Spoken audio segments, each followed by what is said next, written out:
11 апреля я вернулся на Хонсю, основной остров Японии. Дорога была долгой.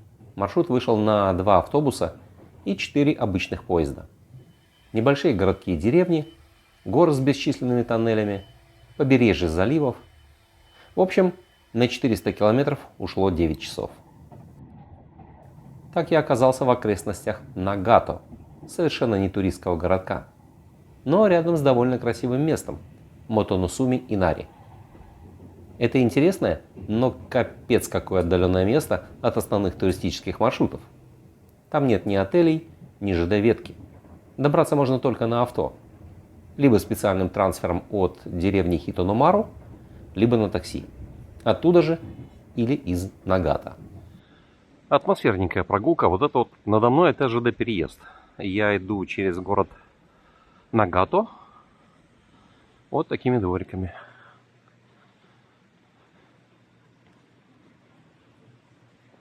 Я планировал попасть к Мотоносуми-Инари с самого утра, так что такси оказалось единственным вариантом. Кстати, такси в Японии – это реально дорого. В подобный магазин я уже заскочил 365, так что теперь осталось только дойти до отеля. Выбор отелей также был небольшой, мягко говоря, но я тут удачно попал.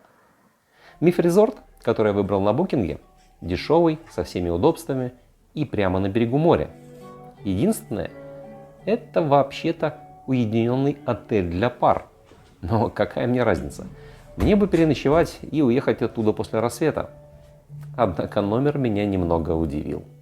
Ищу розетки USB для зарядки. Думаю, может здесь спрятаны. Фигакс. А что это у нас такое? А это у нас... Да-да, это он.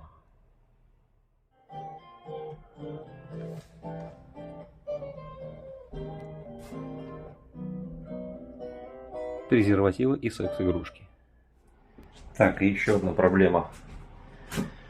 Столкнулся с унитазом, на котором я не знаю, как спустить воду. Здесь только на японском. Обычно есть еще механическая кнопка, которая как бы просто нажимаешь и все.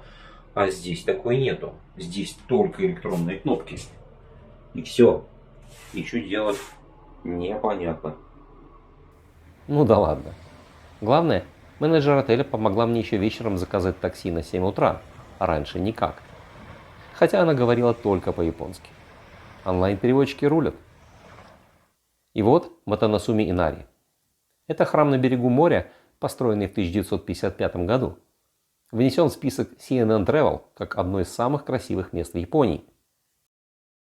По легенде, одному из местных рыбаков приснился сон, в котором он встретил божество в образе белой лисицы.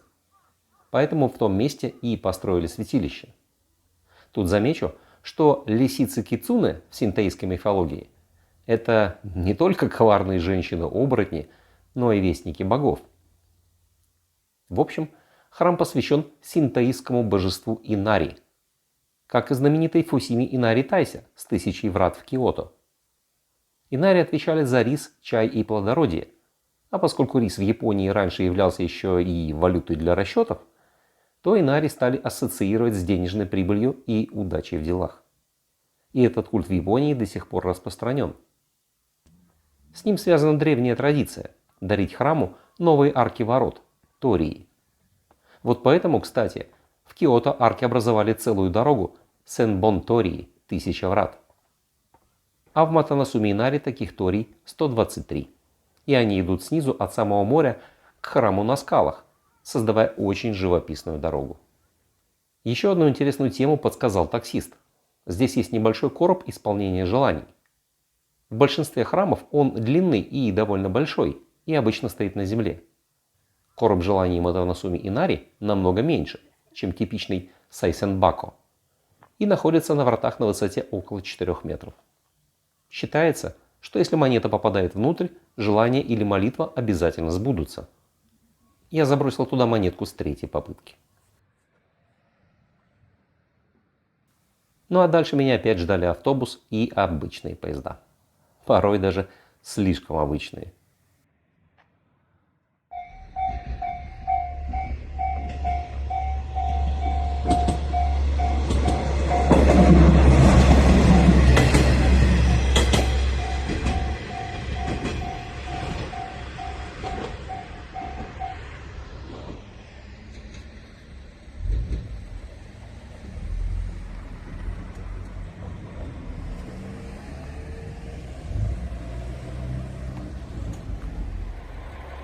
И это не звук КамАЗа. Это японский поезд. Ладно, это все глубинка. Из Ямагучи был уже Синкансен, как положено. И в итоге через 175 километров и почти 3 часа я оказался в городе, название которого известно едва ли не больше, чем Токио. Хиросима.